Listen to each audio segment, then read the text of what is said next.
veces siento que me pierdo en el ruido. Mil pensamientos, no escucho tu latido. Voy caminando sin saber a dónde voy, pero en silencio, Dios, estás conmigo hoy. Y aunque tropiece otra vez, no me voy a esconder.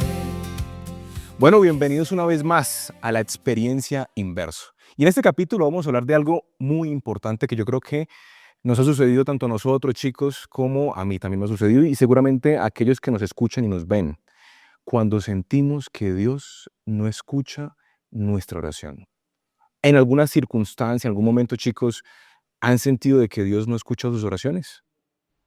Sí, sin duda alguna. Yo creo que la gran mayoría de nosotros nos pasa eso, ¿no? O sea, todo el que experimenta la fe siente en algún momento como que Dios hace silencio. Y esos silencios de Dios muchas veces no lo entendemos. Pero cuando sentimos que Dios está en silencio, como dice un canto por allí, es cuando Dios más está trabajando. Claro que sí, pastor. Por ejemplo, en este momento se me viene a la mente la historia de Ana. La tienen en perspectiva, ¿verdad que sí? Ana, una mujer que venía de una familia donde tenía que compartir a su esposo con una mujer más y tenía la desventaja de no poder tener hijos. Y tenemos que tener en cuenta de que dentro de la cosmovisión hebrea, algo importante es que la mujer cumple un rol, por lo menos dentro de la cosmovisión hebrea bíblica, la mujer cumple el rol de ser dadora de vida. Entonces, que una mujer se viera, digamos, negada de esta experiencia tan importante que era ser dadora de vida, era una desgracia muy grande. Y Ana constantemente oraba y oraba y oraba a Dios. Durante mucho tiempo pareciera ser de que Dios no le contestó, pero luego vemos de que Dios utilizó la situación de Ana para dar la vida a Samuel, quien cambió la vida de Ana, pero también cambió el rumbo de la historia del pueblo de Israel. Mira que, rayos, tengo un problema, muchachos, que definitivamente se los tengo que contar. Y es que, como tú bien decías, yo creo que a todos nos ha pasado, pero pues creo que no siempre lo exteriorizamos también, ¿no? Porque no es algo tan fácil. Y miren, yo a veces me sentí así como Ana, que oro muchísimo, que oro con muchas ganas, con mucha fe, X y Y, pero de repente como que no veo ninguna respuesta de Dios y entonces viene esa frustración tan horrible que me hace preguntarme muchas cosas y es, ¿será que yo sí le importo a Dios? O sea, como, ¿Dios sí me estará escuchando? ¿O por qué no me está respondiendo en este momento? O sencillamente me pregunto, ¿será que entonces soy yo la del problema? ¿Será que soy yo la que estoy orando mal? Entonces llega ese punto donde pues simplemente como que sigo orando, pero pues ya no es como con la misma fe, ¿saben? Es simplemente como por costumbre, porque así me enseñaron, porque si dejo de orar pues entonces está mal. Y me empecé a preguntar algo muy duro y es, entonces, si Dios no me responde tal vez como yo quiero o cuando yo quiero, ¿qué hago? ¿Me empiezo a alejar poco a poco o realmente sigo constante en eso? Yo quiero preguntarles, o sea, y quiero que me digan muy honestamente porque me siento como muy frustrada en esto, es, ¿alguna vez también les ha pasado eso que sienten que Dios no responde y de repente se empiezan a alejar poco a poco de Dios? Yo creo que no únicamente tú lo has sentido, yo lo he sentido. Yo creo que ustedes también lo han sentido, ¿verdad que sí, chicos? Por supuesto.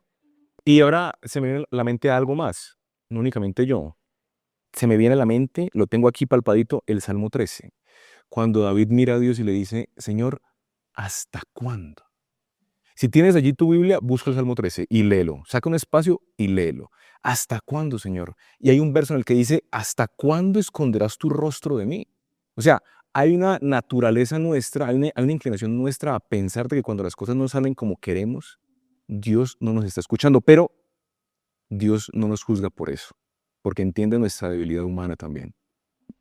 Sí, pero no sé, ¿por qué creen ustedes que tal vez el que Dios no nos responda o tal vez este silencio de Dios pues nos afecta tanto a nosotros o afecta tanto nuestra fe? Es que no lo entiendo. Yo creo que afecta porque choca con nuestra realidad, ¿no? O sea, cualquier persona nos puede decir, ora y ten fe, pero ¿cómo se obtiene la fe y cómo creemos en la oración? Pues a través de la experiencia. Muchos de nosotros cuando oramos se nos olvida que Dios utiliza nuestras realidades, pero siempre las va a utilizar en su tiempo. Y menciono esto porque para Dios 1000 años es como un día y un día es como 1000 años. Y a veces creemos que Dios piensa como nosotros pensamos, ¿no? Pero en medio de esa espera hay realidades que tenemos encima. Y uno dice, bueno, Señor, ok, yo espero, pero no se te olvide que tengo esta realidad. Y David lo dijo en el Salmo, en Salmos dijo, Señor, apresúrate, apresúrate, como diciendo, Señor, actúa rápido. Y yo me imagino a Dios como viéndole, diciéndole, no, o sea, no es cuando tú digas, es cuando yo creo que es el momento exacto. Y a veces creemos que incluso cuando oramos y como tenemos esa realidad, decimos, bueno, Dios no me ha contestado, voy a ayudarlo. Y yo quiero decirle a los que nos están escuchando, Dios no necesita nuestra ayuda para contestar nuestras oraciones. Entonces, ¿por qué nos chasqueamos muchas veces? Porque vemos nuestra realidad y no vemos lo que Dios puede hacer en medio de nuestra realidad, porque la Biblia es clara. La Biblia dice que el poder de Dios se perfecciona en nuestra debilidad. Pero ahí es donde fallamos, que somos tan débiles que no esperamos en el tiempo de Dios. Y de hecho, sí hay que tenerlo en cuenta porque, por ejemplo, en el estudio que tuvimos durante la semana, que es Primera de Samuel, ahí vemos claro, el personaje principal es Ana, una mujer atribulada, y en otros escenarios diríamos como, Dios la está escuchando, Dios por qué no actúa, Dios por qué no soluciona. Nosotros humanamente pudiésemos pensar como, no, pues Dios chasquea los dedos y ya no, como que puede tener un hijo, así de fácil. Pero va a tener mucho más sentido el milagro porque precisamente cuando Dios guarda ese silencio, cuando Dios te dice, espera un poquito más, no es precisamente por una consecuencia humana, sino es porque en el plan de Dios se requiere algo más y tiene más sentido en la mente de Dios. ¿Qué es lo que pasa? Que humanamente nosotros, finitos como somos, decimos y solamente vemos la problemática. Y Ana, una mujer de Dios, una mujer devota, porque así la describe el espíritu de profecía, ella va a adorar año tras año, y eso es un recordatorio constante de Dios no me ha respondido, Dios no me ha respondido, Dios no me ha respondido. El ver a su esposo con su familia, sus hijos, y ver que ella no puede gozar de eso, para ella constantemente y año tras año, porque diferente es cuando yo, por ejemplo, lo estoy viviendo solo en mi casa, pero ella era algo que le recordaba de forma pública. Y el nivel que ella sentía como de desfase entre lo que era la otra esposa y ella, pues, hombre, hasta que llega y dice, no, ya, Dios, yo ni siquiera puedo articular la oración, se me mueven los labios. Y ahí es cuando ella se derrama completamente y es a lo que vamos. Esa espera tiene sentido en el plan de Dios. El problema es que nosotros a veces quisiéramos como alinear la perspectiva humana ilimitada que nosotros tenemos con respecto al plan de Dios. Y es cuando como todo el plan de salvación, todo el plan de redención pierde sentido, porque si fuera con respecto a, imagínense, si Dios, mira, el mismo Dios que espera y es paciente cuando nosotros nos equivocamos, es decir, que no nos sanciona tan pronto nosotros nos equivocamos, es el mismo Dios que nos dice, esperen un poquito más, les voy a responder su oración. Queremos que Dios sea automático en algunas cosas, pero cuando somos nosotros el centro de esa ira decimos, no, pero espera un poquito, Dios, que yo me puedo recuperar. ¿Ven la lógica? Mira que lo que mencionas es importante porque Dios tenía una perspectiva más amplia de lo que iba a suceder. Correcto. O sea, Ana observaba de que no podía ser mamá. Ana observaba de que estaba siendo menospreciada en su hogar, ¿cierto? Y Ana le pedía a Dios y Dios no le contestaba. Ana sufría por eso, pero Ana ignoraba, al igual que pues seguramente todos tú ignoras, algo que seguramente yo también, nosotros ignoramos en diversas circunstancias, es que Dios tiene una perspectiva más amplia. Y yo reitero lo que ya mencioné al inicio. Dios utilizó esta circunstancia, esta experiencia de Ana para darle la vida a Samuel, un hombre que fue profeta y juez de Israel y cambió el curso de la historia del pueblo de Israel. O sea, Dios tiene una perspectiva más amplia a lo que sucede en tu vida. Entonces, no caigamos, aunque yo sé que es difícil, pero no caigamos en pensar Dios no nos contesta porque no se le da la gana. No, Él tiene una perspectiva más amplia del sueño que tiene para tu vida. Y de hecho, hay una historia que escuché de un pastor que se llama Pavel Goya, que es muy bueno. A mí me encantan mucho las historias. Y él contaba de un campesino que se ganó la lotería. Y entonces le empezaron a hacer una entrevista y vamos a poner una cifra, no sé, se ganó 5 millones de pesos, póngale.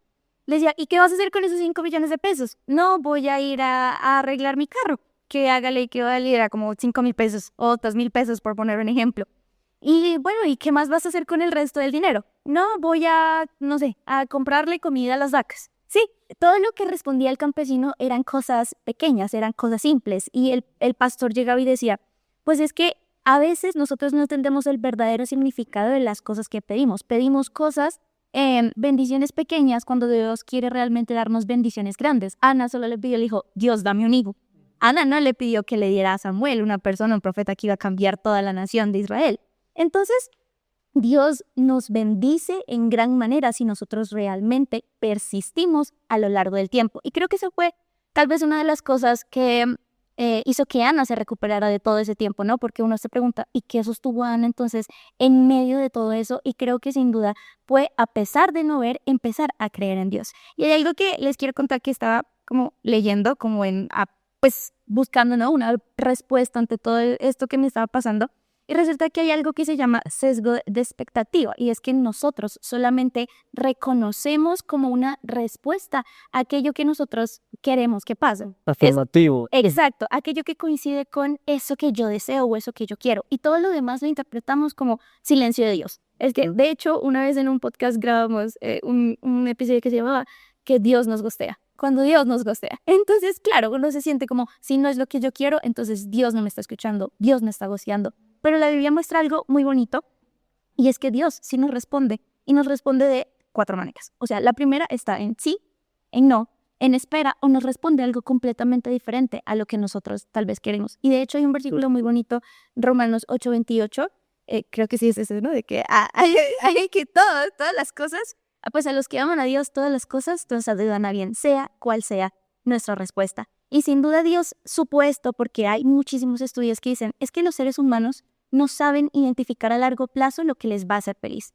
Tú hoy puedes estar orando por un carro y querer mucho un carro, Eso es tremenda. pero en 2 años, 3 años, tal vez un carro no es lo que te va a hacer feliz. Tal vez lo que te va a hacer feliz, no sé, es una casa, es una familia, es lo que sea. Y Dios sabe eso, y por eso a veces nos dice como, ok, espera, porque tal vez lo que nosotros estamos pidiendo en este momento no va a ser lo mejor para nosotros en un futuro. Lo que dice Jackie es impresionante porque me hizo pensar en que, o sea, que Dios no nos responde a alegrías momentáneas, sino a felicidades duraderas. Más amplio. O sea, ¿no? Hay un plan que tiene para cada uno de nosotros. Y tú mencionabas algo y es, estamos hablando de Ana, pero ¿cuántas veces nosotros no hemos sido Ana? ¿Cuántas Anas nos están escuchando en este momento? Y he orado, he clamado, ¿qué me va a mantener a mí orando mañana, en 1 año, en 2 y en 3? Y Ana hizo real en su vida la promesa de Juan 14:13 que dice, si algo pidieres en mi nombre, yo lo haré. Cuando no hay nada de que aferrarse, Dios nos da su palabra. Muchas veces tenemos que llegar al punto en el que no hay nada más para que nosotros podamos reconocer que Él dejó escrito un sinfín de promesas que nosotros podemos reclamar.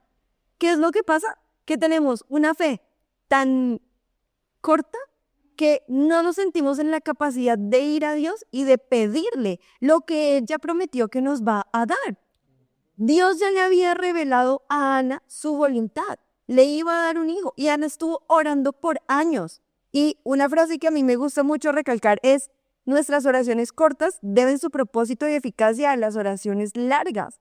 Ana había estado orando por años y es en ese momento en el que ella, digo Jonathan, derrama su espíritu en el templo, que ni siquiera el sacerdote, la ve y le dice como, ¿qué estás haciendo? Pero ella se derrama, tiene una oración corta y es en ese momento en donde el sacerdote le confirma, Dios te ha escuchado y Dios hará y responderá. Pero también muchas veces, Santiago 4:3 dice, pedís y no recibís porque pedís mal. Y gloria a Dios que no recibo lo que pido. Tú sí, te imaginas. Solamente Dios sabe qué es lo que yo estoy pidiendo que va en contra de mí, de mi salvación, de mi crecimiento, de mi familia, de mi bienestar. Entonces, para yo saber qué es lo que yo tengo que pedir, lo primero que tengo que hacer es conocer la voluntad de Dios.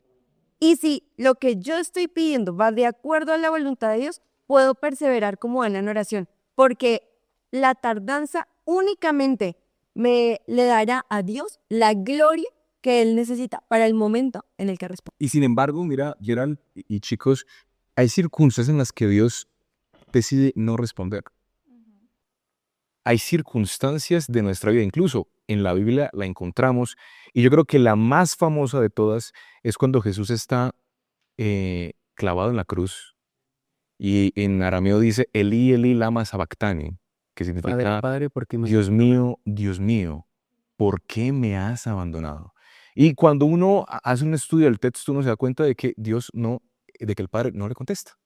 El Padre no le contesta. O sea, el Padre no lo había abandonado. White lo expande en el deseo de todas las gentes. Dice de que el Padre estaba sufriendo con Cristo al lado. ¿Qué le costaba al Padre contestarle a Jesús? Decirle, hijo, aquí estoy, aquí estoy. ¿Qué le costaba al Padre? Al Padre no le costaba nada, pero no lo hizo. Guardó silencio. Y cuando yo observo ese texto, cuando yo estudio ese texto y me refuerzo con comentarios de White, yo llego a una conclusión. El Padre no le contestó a Jesús porque si le contestaba a Jesús, se venía abajo el plan de la salvación. O sea, hay circunstancias en las que Dios, en nuestras vidas, queridos amigos, muchachos, decide guardar silencio porque si contesta en ese momento, o si nos contesta como nos quiere contestar, se viene abajo el plan que Él tiene para nuestras vidas. Completamente. Y creo que eso también radica, ¿sabes? En dejar entonces de pedir y pedir por mí y empezar a rendirnos realmente o empezar a dejar nuestra voluntad y decirle como, Dios, ok, haz tu voluntad a pesar de que quieras responderme lo que me quieras responder.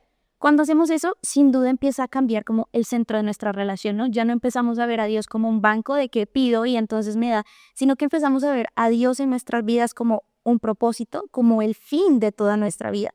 Y hay algo muy bonito que cuando estábamos estudiando y es que orar no es solamente la oportunidad de hablar con Dios, de escucharlo, sino también es una oportunidad de retarnos a crecer espiritualmente en todas las áreas de nuestra vida. De hecho, alguna vez le decía a un paciente en una de las terapias y era como, hay que de cierta manera soltar el control, porque mientras nosotros intentamos tal vez controlar absolutamente todo, de que yo quiero que Dios me responda lo que yo quiero, cuando yo quiero, pues inevitablemente lo único que nos va a traer es mucha más ansiedad. Y si no pasa, pues vamos a vivir una vida frustrados, una vida tal vez con la que no estamos de acuerdo, tal vez con la que desearíamos tener otras cosas en nuestra vida. Y de hecho, en Mateo 6:10, pues cuando Dios decía al Padre Nuestro, no decía, hágase tu voluntad, no, hágase lo que yo quiero, a pesar de que Él era Jesús en esta tierra. Sí. Entonces, cuando entendemos eso, cuando soltamos tal vez nuestra voluntad y empezamos a aceptar la voluntad de Dios, pues nuestra paz y nuestro bienestar deja de depender de las respuestas y empieza a depender de aquel que da las respuestas. Y sobre todo nos ayuda también a ampliar más nuestra confianza en Él y en las cosas que Él puede llegar a hacer en nuestra vida. Creo que igual el conflicto más grande nace de un sesgo cognitivo que nosotros tenemos. Porque si yo espero que Dios siempre responda a mi favor porque yo soy el que mejor hace las cosas, eso habla de una autosuficiencia propia. Y Dios tiene que trabajar en esa autosuficiencia propia. Es por eso que cuando pasa lo de Nabucodonosor le dice, espere que a usted le tengo guardado algo especial porque es necesario que usted fuera el primer Terian de la historia. Era necesario, porque desde esa perspectiva es donde nosotros aprendemos a entender a Dios y no entenderle de una forma en la que, bueno, Señor, ya sé por dónde es que vas. No, sino a decir, indistintamente, usted me dice blanco, ¿yo por qué voy a querer el negro? O sea, voy a avanzar por ese lado. Y claro, en el estudio anterior hablábamos de cómo orar. Hoy estamos hablando de cómo poner en práctica esa oración. Y es por eso tan importante que nosotros sepamos y tengamos la conciencia de que Dios nunca va a estar alimentando esos sesgos que nosotros tenemos que no representan a Dios. Representan lo que a mí me han explicado de Dios, representan lo que yo he aprendido de Dios, representan las ideas preconcebidas que yo tengo de Dios, pero nunca representan a Dios. Y el problema de que nosotros sigamos a un Dios que no existe es que cuando ese Dios que no existe nos falla, culpamos al Dios que sí existe.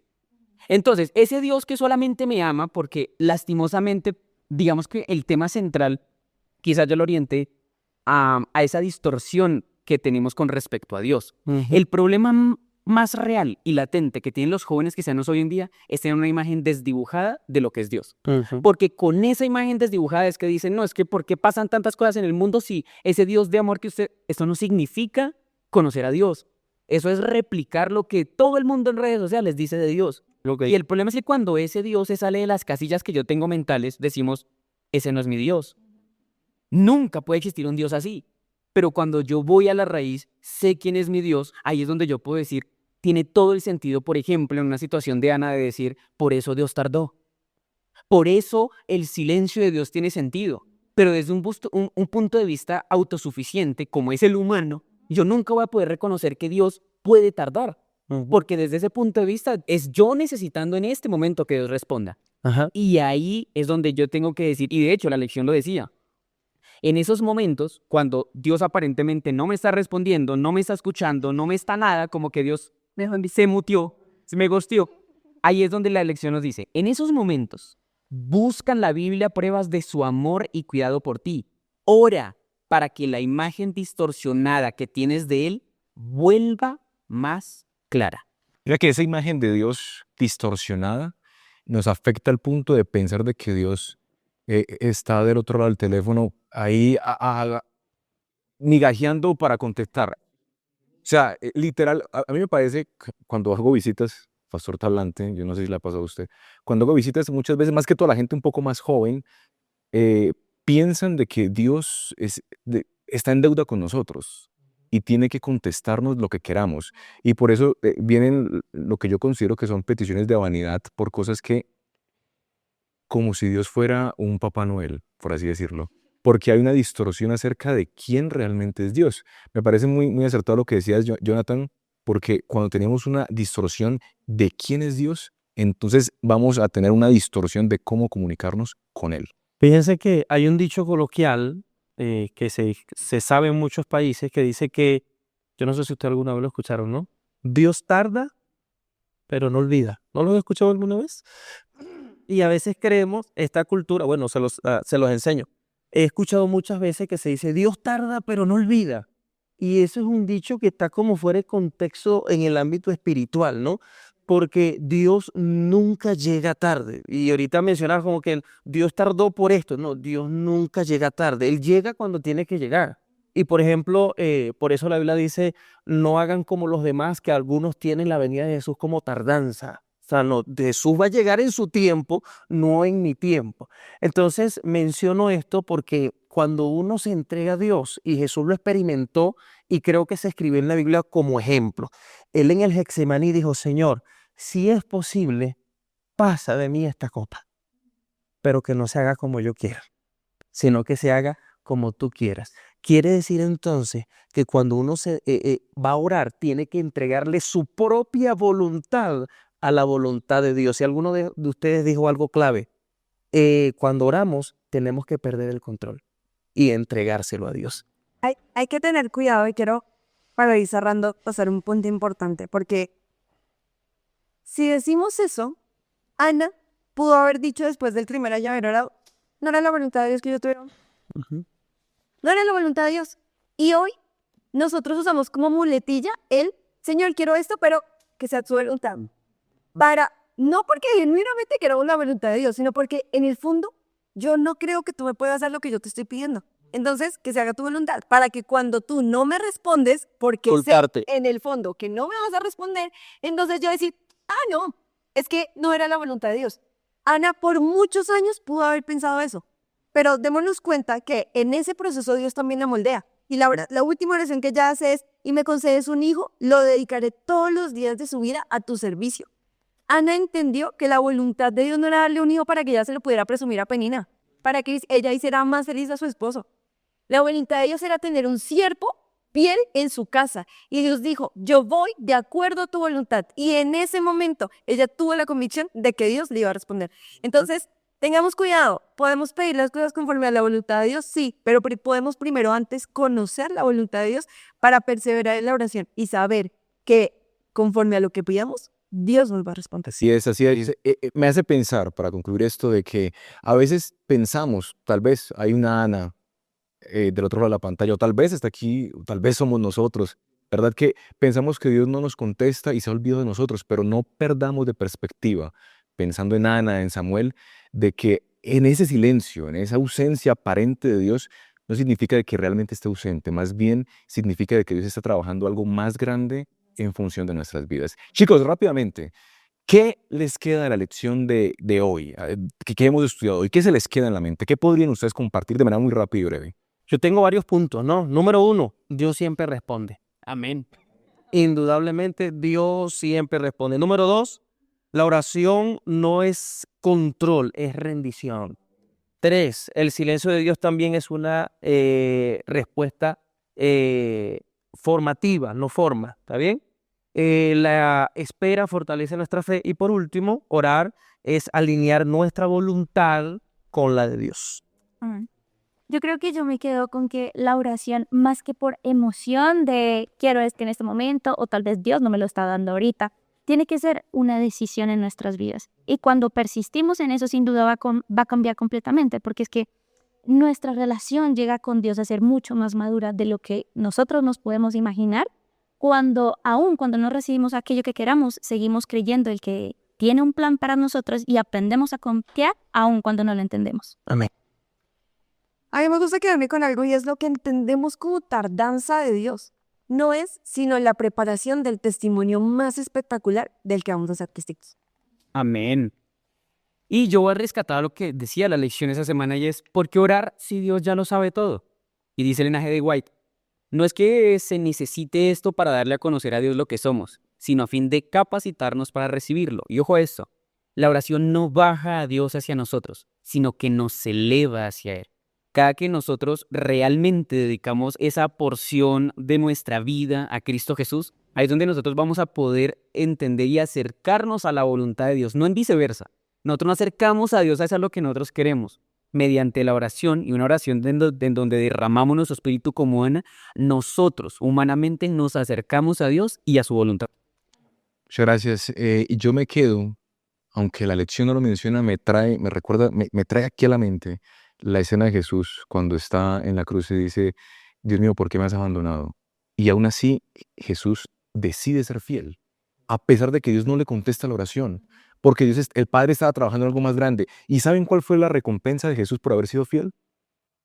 El Padre le dio un nombre que es sobre todo nombre, para que en el nombre de Jesucristo se doble toda rodilla de los que hay arriba en el cielo, abajo en la tierra y debajo de la tierra, y toda lengua confiese que Jesucristo es el Señor, para gloria de Dios Padre.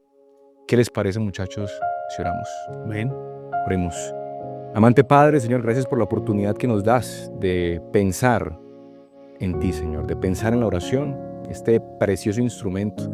Señor, gracias porque hoy nos has ayudado a mirar, a observar desde otro lente, desde otra perspectiva, tu silencio.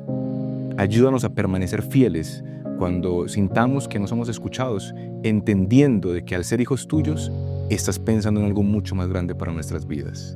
Nos ponemos en tus manos, lo hacemos en el nombre de Cristo Jesús. Amén, Señor. Amén. Muchas gracias por acompañarnos.